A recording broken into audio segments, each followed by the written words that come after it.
Sri Lanka's economic crisis has led to the downfall of the government. The president and prime minister are set to resign. Protesters are on the streets of Colombo. This regime change was forced by poor economic management. In South Asia, another country grapples with economic turmoil, Pakistan.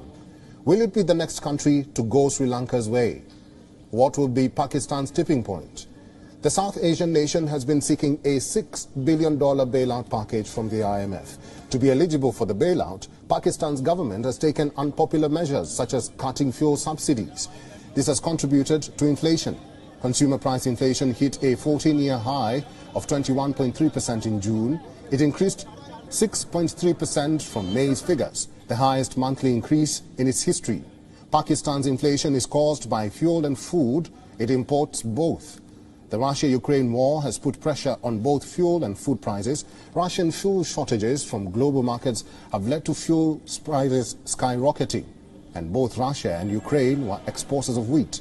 As Europe's breadbasket burns, food prices have risen wild over. Pakistan, being a net importer of both food and fuel, has been hit twice. The country has also seen its currency take a beating. The Pakistani rupee has fallen 34% against the US dollar in the last year. This makes imports more expensive and rapidly consumes Pakistan's foreign exchange reserves. Islamabad now has barely enough forex for 6 weeks of imports. Hence, it is desperate to secure a loan. Besides the IMF, Pakistan seeks to borrow from its friends Saudi Arabia and China, but both countries are wary of lending to Islamabad. It already owes both nations billions of dollars and risks defaulting on the loans.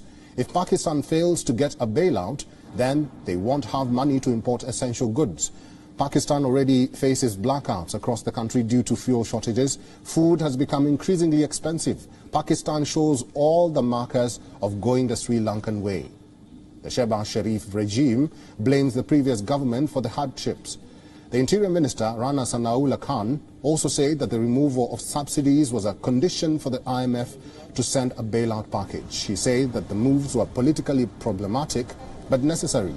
Public anger in Pakistan is rising. If Pakistan does go bankrupt, it is possible that the people will take to the streets.